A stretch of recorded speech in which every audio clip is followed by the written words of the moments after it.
你同阿達哥拍戲拍得多唔多？多好多。我有冇講過俾你聽？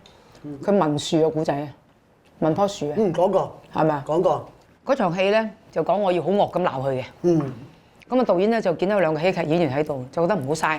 嗯喂，不如咁啦，你兩個搞喜劇啦咁。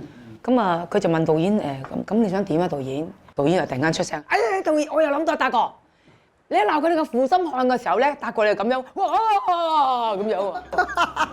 使唔使伸條脷出嚟？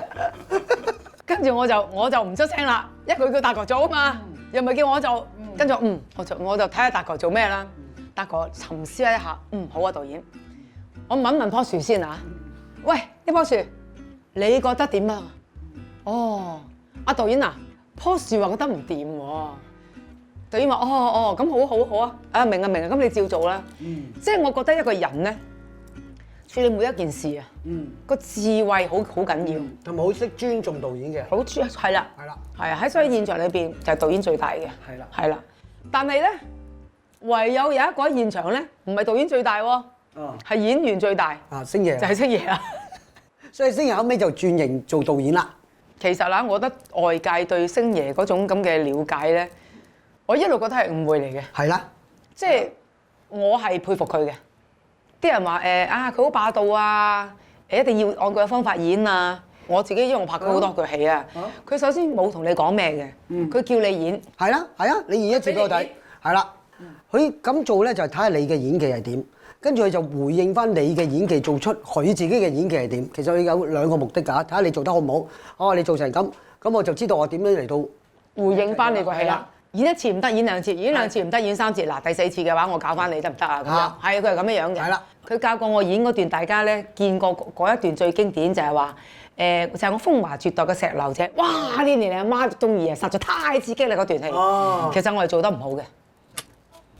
你今日睇到嘅得50分嘅啫。喺當時嘅情形咧，係我做咗好多次都做唔到。星爺咧，佢就睇到之後咧，佢話不如咁啦，你試下咁樣演啦。佢演一次俾我睇，哇！我喺隔離咧真係拍案叫絕。輪到我做咧，我話俾你聽，吸唔翻出嚟。所以我覺得大家對星爺嘅誤解好深嘅，好深，即係話佢又不近人情啊，又唔同人傾偈啊。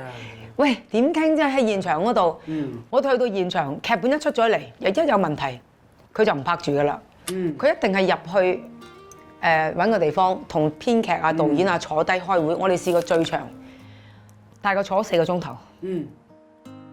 所以你諗下，我覺得佢對於電影嘅貢獻都係好大嘅。係啊，真係，但係頭髮白晒啊，大佬。係啊，我同佢同年嘅。你睇我哋黑掹掹㗎。我有染到嘅。